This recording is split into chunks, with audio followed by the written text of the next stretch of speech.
Hey, I'm Lino, living in China and learning English. What if I told you that in China, paying workers too much can get you accused of wrongdoing? Recently, something very strange happened in China. A Japanese company called Canon shut down one of its factories in Zhongshan. Factory closures are not unusual. They happen all over the world and are part of normal global business cycles. But what happened afterward is what really caught people's attention. After closing the factory, Canon announced its compensation plan for employees. And somehow this plan was officially described by Chinese state-affiliated media as malicious compensation. Yes, paying workers too much was framed as a problem. That phrase alone tells you a lot about how the system works. So let's look at what Canon actually did. The Zhongshan factory officially stopped production on November 21st. On November 29th, Canon released its compensation package. Workers would receive 2.5 months of salary for every year worked, plus 1 additional month. On top of that, there were 5 extra months of salary as job transition support. Employees with more than 10 years of service received an additional 15,000 renminbi bonus. Most importantly, there was no upper limit on years of service or salary.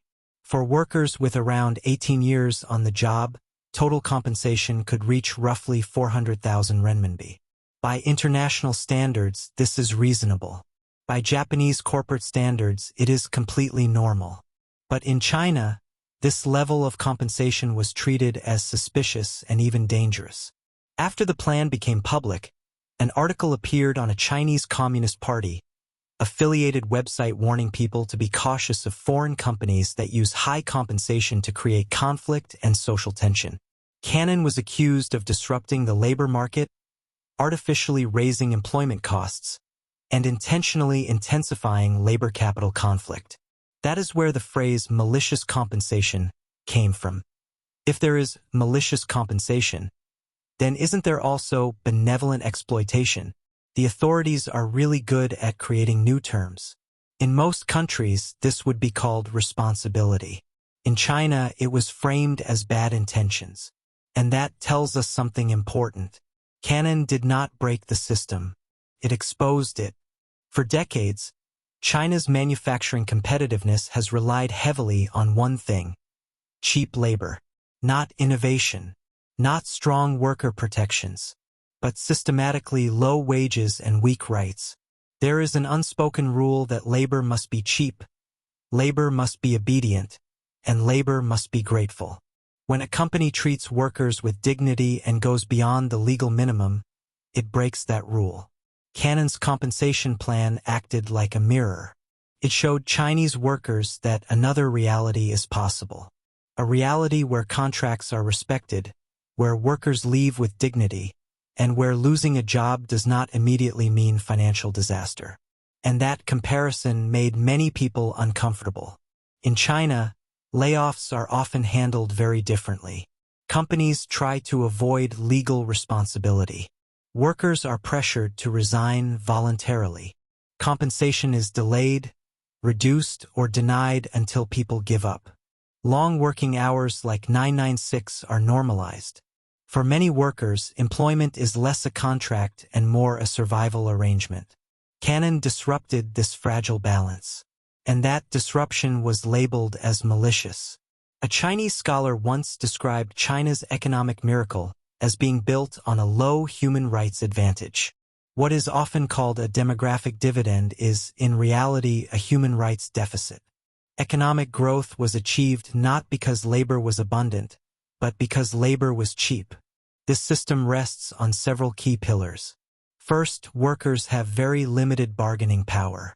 In most market economies, wages and benefits are negotiated, and independent unions play a central role. In China, independent unions do not exist. The official union answers to the state, not to workers. Netizens joked. The only function of labor unions in China is to prevent real labor unions from emerging.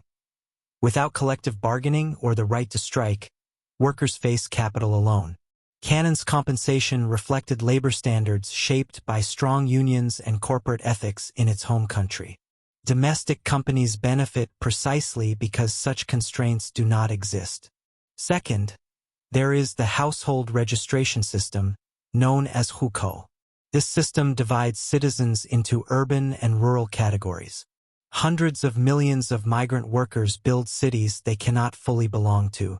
They work in urban areas but lack equal access to education, healthcare, and social security. This allows companies and local governments to use labor cheaply without bearing the cost of long-term welfare. Workers are treated as disposable inputs rather than full citizens. Third, there is law without meaningful enforcement.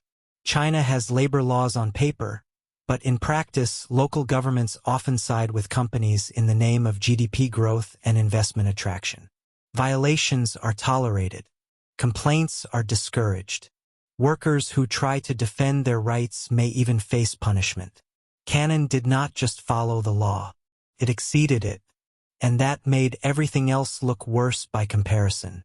China often talks about common prosperity, but high wages create independent people, and independent people ask questions. Low wages keep people focused on survival.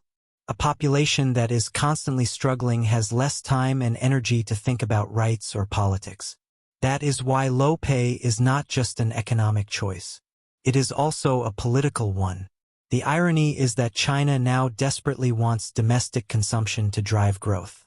But decades of low wages, high housing costs, and weak social safety nets have left people with little ability to spend. Canon's former employees can move on, consume, or even start new lives. Most Chinese workers cannot. When they lose a job, they fall back into insecurity. Canon's compensation was not malicious. It was normal.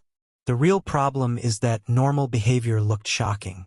When fairness is seen as a threat and dignity is labeled as danger, the problem is not the company. The problem is the system. Canon left China, taking capital and technology with it. What it left behind was a mirror. And in that mirror, we do not see prosperity. We see a system that survives by exhausting its own people. And no system can do that forever. If you like my video, please give it a thumbs up and subscribe. It would be great if you could leave your thoughts in the comments section. See you in the next video.